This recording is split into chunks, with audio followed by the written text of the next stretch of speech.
What's up, guys? Back here with another video for you here today. I got the next part of my brutal death metal section here, which I'm glad to be getting closer to the end of death metal because I want to talk about the next stuff up, which is Doom, and I'm very excited for that.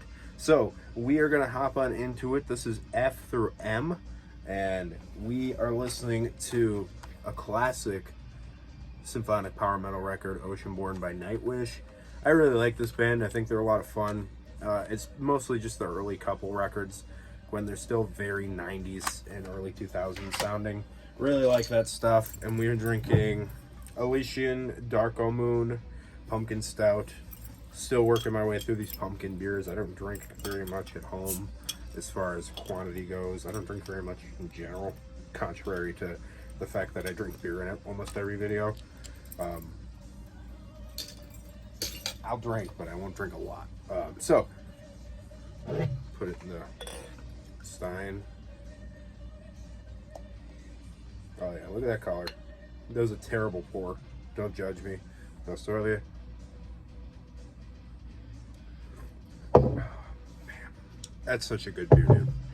That's so good. It's like super bitter and roasty on the front end, and it gets really, really good towards the back end. Anyway, let's get down to it. First one is Fatuous Rump with Disposing Slobs of Corporeal Fatberg. Corporeal Fatberg. I don't even know what that's supposed to mean, but it's kind of ridiculous. And this is everything you think it is. It is groovy and slow and slam. That is all that's to this. This is a band from Taiwan. And it's just really, really everything you expect. There's a really heavy scene of brutal death metal in Taiwan for whatever reason. Not sure what the reason is for that, but it's kind of sick, so I get down with it. Fatuous Rump. This is 2 CDs from a band I opened up for with a band I used to play live for. It's a band called Filth from North Carolina or South Carolina. This is God Has a Plan and Tales from the Gutter. This is a down-tempo deathcore band with some really super heavy parts, man. Really, really nasty. This particular EP has Adam Warren of Oceano do some vocals and Trevor Sternad from the Black Dahlia Murder do some vocals. And then this is all just them. So this is really, really stupid heavy. The guys in this band are really cool dudes. I'm surprised they're not bigger than they are, to be honest with you, but I think they're touring for a living, so they're big enough. Next, a classic that I found at Goodwill. This is The Seeds of Abysmal Torment by Flesh Grind. This is like one of the best death grind albums I could think of, and I don't know, man, it's just really, really gross. It's that late 90s, early 2000s style that's just really, really extreme, really hard-hitting. And this in particular is a really percussive album, I think. And scoring this for 99 cents at a Goodwill was a treat, which makes sense because Flesh Grind was from my local area, as in within an hour and a half of where I lived at the time. So, makes sense that I find random cool stuff. This is another really random, obscure, localish band. This is a band Fog Crawler with Welcome to Your Suffering.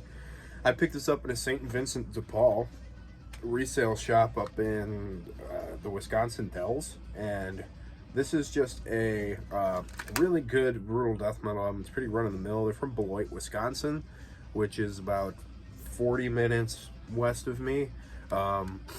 So I wonder if these guys are ever around, because I do see some metalheads around town on occasion. Yeah, it's really straight up brutal death metal, really groovy, really Cannibal Corpse-y. And this is an expensive CD. I found this for $3.50, I think, and it's like a $50-$60 CD on Discogs last time I checked. I'm not gonna show this one too long, but this is Gorgasm with Stab Wound Intercourse.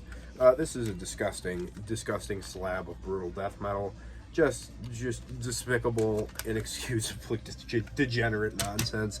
It's just gross and it's nasty. This is a technical death metal band, maybe not super brutal, but techy and proggy. This is Gorod with Leading Vision. I opened for this band at Reggie's Rock Club in Chicago with my my buddy's band that I play live keyboards in and do some of the vocals. This is really, really good French death metal. It's got that weird French tonality to it, but it's not the most, I don't know, it's not the most re-listenable thing for me.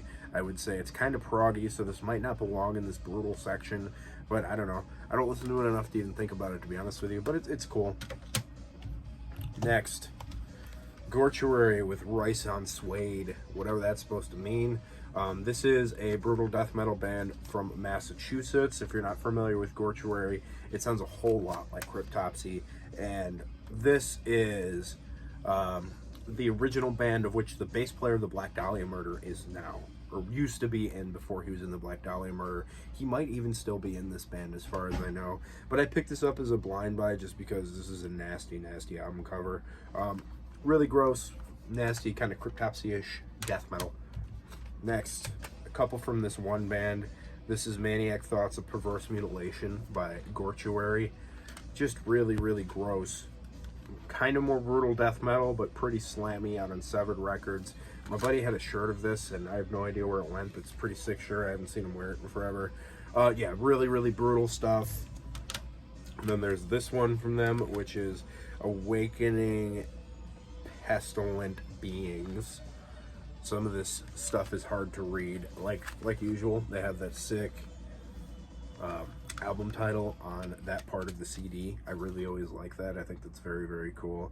This is another one pretty much in the same vein, keeping pretty slammy, keeping pretty gross. And then this one, which I think is my favorite album cover. It's like the Mayan temples doing what the Mayans were up to. The Divine Indigenous Sacrament. This is really, really, really gross, and I don't know if it's a concept album or not, but it seems like most of all the stuff has to do with, like, you know, the Mayan civilizations and stuff like they were doing at the time. So that's pretty brutal. It's pretty gnarly, nasty, nasty death metal. Here is a couple CDs from Hate Eternal. This is King of All Kings. I love this album. Eric Rutan has a great writing style. He's a really great guitar player. Really memorable, especially for being a brutal death metal band. All over this record is just catchy riffs. Really, really re-listenable stuff. It's just a good record all around. I really like this one. This one is also pretty good. This is Fury and Flame. And I used to have another mid-era one, but this is from 2008 on Metal Blade. This is a pretty good record. It was dedicated to the memory of Jared Anderson, who was in this band at one point. He is no longer. And this is just a great all-around brutal death metal record. And the last Hate Eternal I have is Infernus. I bought the box set special edition that came with the flag and the patch and all that. And that patch has been on pretty much every vest I've made forever, for like ever now at this point. Let me get this digipack open. Alright, you know, I'm not going to fight with it. It doesn't want to come out there. It's pretty much all this kind of artwork all over it. It's a good record. Next, two from Impending Doom. I also picked this up at St. Vincent de Paul. This is a Christian deathcore band, Nailed, Dead, and Risen. This is a really slammy album. This one here is really, really gross. Really stupid heavy. Definitely like that slamcore sound.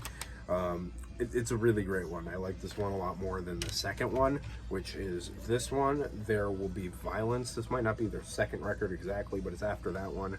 And it's pretty good. It's just kind of deathcore, which I'm not a huge deathcore guy, but I do like some of them. A handful of bands, but now we're talking about the good stuff, man. This is Giaio and Antifado by Impetigo. This is top shelf. I love Impetigo. They're just gross and nasty and just so good. That's the cover for Antifidio, and this is the Giaio cover with Steve-O's artwork on it, which I actually don't really like that at all, so I'm putting it the other way around. Henceforth, from this day forward, we will be looking at that, because that is much cooler. Yeah, this is just kind of demo compilation, some stuff from the late 80s, and a split from 91. Then Ultimo Mondo Cannibale, which is the classic Impetigo record everybody thinks of, I think. Sick set of t-shirts on the back. Pogo Records. Autopsy, Benediction, and Crumbsuckers. I've never listened to the Crumbsuckers. Steve-O is just a look, man. That's a look. That is the 90s. This is a Razorback reissue. This also came with the Faceless EP and Live in 92. A couple tracks from Live in 92. This is just gross, kind of super, super corny, great, grindy death metal kind of. Horror of the Zombie, as well, is a really great record. This is, I think, the other classic one. Really cool Cyanide t-shirt he's rocking in the back. And then here's the... I don't know if these are the originals or the reissue covers. I think that's the reissue cover with Steve-O's work. Really, really top shelf stuff, man. I really like all the Impetigo stuff I've heard. Next, couple from Ingested. This is Surpassing the Boundaries of Human Suffering. This is like the really well-known one. I saw them on this tour cycle, I believe. They were really good live, a lot of fun, but I wouldn't go see them one-off on their own. Slammy kind of deathcore, more slam than anything. Then there's this one, which is Where Only Gods May Tread. It's pretty boring, pretty run-of-the-mill. Same with this one, which is the Surreption 2. These are both kind of meh. I'm not huge on them. I don't know if I'm actually going to keep them or not, because I will never listen to them. I can pretty much guarantee it. Especially this one. Next, Internal Suffering with Supreme Knowledge Domain. This is a brutal death metal band from Colombia. It also comes with some bonus tracks from the year 2000. They're one of those bands that does something a little different for brutal death metal, which they sing a little bit more about scary stuff. Cthulhu and occultism and Lovecraft in general, which I kind of think is cool, because, I don't know, man, the disgusting lyrics can wear on you sometimes if they can't hear them, but you don't have to hear a million samples of bad horror movies. But yeah, really nasty brutal death metal.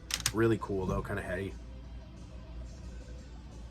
This is great. This is Gravenous Hour by Catalepsy. This is one of Russia's finest, man. Super good, techie brutal death metal from Russia. Like I said, this is a 2016 record on a Unique Leader. There is just so many good things to say about this. The technical proficiency is actually really, really well executed, because, you know, some bands like Brain Drill can get pretty monotonous from trying so hard to be as techy as possible. These guys really balance that out with a super really good grooviness and just absolute destructive sound of a really percussive, techy, brutal death metal. Kind of reminds me a little bit of Pathology if you're not familiar with Catalepsy, but I'm sure you know Catalepsy if you know Pathology. I mean, come on. Next, this is a cool one. Milwaukee band, Endorphin Falls by Kazadum. This is a brutal death metal band from Milwaukee, Wisconsin, and they're all Lord of the Rings themed. This is a great little EP, great for a quick ride to the gas station and back home or whatever. You know, maybe need to go on a beer run, whatever. This is a great quick listen, man. They have a full length as well, which I just haven't gotten around to checking out. Or actually, I've listened to it, I just haven't bought it, because, you know, I don't know. If I'm in the mood for brutal death metal, I'll buy a bunch of it, and then I'll listen to it all. And then usually by then, after a couple of weeks, my mood for that is over, and I want to listen to something different. And this is a great record. It's just never been put at the top. So, next is a really, really disgusting album cover that I'm going to cover up with my hand, because the last thing I need is more strikes, because I get them like every couple videos. This is Hymns of Indigestible Suppuration by Last Days of Humanity. This band isn't on the Metal Archives, which is absolutely ridiculous. It's just really, really gross gore grind. These guys take what Carcass was doing and make it a million times better, I think. And I like the early Carcass, obviously, but I just think that this is just so absolutely over the top. It's hard not to think this is amazing. But yeah, these guys aren't on Metal Archives because they're a grind band, which is ridiculous, because they have, I don't know, Thin Lizzy, Rush on the Metal Archives, so get out of here with your crap, Metal Archives. This is another really gross one. This is Lavidia with Fetish for the Sick and Rejoice in Morbidity. Another classic that I'm going to kind of cover up some of the album art for, because the world doesn't need to see this any more than it already has, I'm sure. This is just really, really gross, nasty, brutal death metal, kind of like sleazebag, degenerate, old school brutal death metal. I have way more Cranium CDs than anybody needs. This is Post-Mortal Coital Fixation, whatever that's supposed to mean. Another really gross graphic album cover. That's just kind of the run-of-the-mill for a lot of this brutal death metal stuff. I don't know, man. I really do listen. If I listen to Slam, it's usually one of these couple albums from Cranium that I'm going to be here. And then there's this one, which is 10 Acts of Sickening Perversion. Really, really gross stuff as well. I really don't like this album cover. No thanks. A lot of these are just really, really gross. I've had some really nasty ones too, like you'll see when I get to Hand, when I show the Nephrectomy CD. Just, these are just repugnant. And then Chronicles of Perversion, which is a little bit more of just a random mass of viscera and destruction. Just nasty, nasty stuff. This is actually probably the most realized of the three, I think, but I tend to listen to the first one, Postmortal Croatial Fixation, the most. But this is a decent record. Next, one more from them, which is The Art of Female Sodomy, which is another disgusting album cover that I am going to cover up again because it is just not fit for human consumption. Yeah, really, really gross stuff. Cranium basically puts out the same record every time. This is a meme grind band my buddy put out. It's stupid. I don't remember what the whole name is, but that's the whole name, so I'm not even gonna bother. It's just stupid memes from like 2019 kind of stuff, maybe even earlier than that. Yeah, it's just ridiculous nonsense. I sent this to a buddy, and he thought, wow. I sent that to Eli, I think, and I don't know. I had an extra copy, so I was like, I'd like to see what people have to say about this. And we're going to end it off today with one of the best bands in brutal death metal, which I don't have enough CDs from. This is Hacked Up for Barbecue by Mortician. This is a classic, one of the greatest brutal death metal albums of all time, and it's just the disc. I picked this up at a flea market when I was a teenager, back in high school, when I'd go there and I'd spend $2 just on a disc, and I would just print off the stuff on my own. And I want to get a regular copy of this eventually, but this is a great record. It kind of functions perfectly fine. The disc is in good shape. It's just a great record, man. What's my favorite song on here? Probably Cannibal Feast, or Necro Cannibal, Drilling for Brains, Morbid Butchery, Worms. Witch's Coven's a good one. Just really, really great. You guys know what Mortician sounds like, and this is the better of the two, I think. This is Chainsaw Dismemberment. Everybody knows this one. This is the back patch on my battle vest, or patch vest, whatever you want to call it. I have mixed emotions. I call it kind of interchangeably. But I'll show you guys that when it's done. I got to fix a couple of patches back onto there. And I haven't showed you the vest, my camo vest, yet, because I've redone it again for like the 50th time since I started doing a YouTube channel, and that's the back patch, so a little spoiler on that, but this is the better of the two, I think. Rabid, Bloodshed, Brutalized, Silent Night, Bloody Night, Funeral Feast, Camp Blood, Barbarian, Rats, Splattered, just so many classic brutal death metal tracks. And that's what we're gonna do for this one, y'all. I'll catch y'all on the next one. We got one more part of brutal death metal, then we're in the melodic / prog death metal section, then we're out of death metal for this installment of my collection. So I hope you guys enjoyed the video. Sorry if you hate looking at that stuff, but you clicked on a brutal death metal video, so what do you expect? So we're gonna call it at that. I'll catch y'all later. Keep it greasy.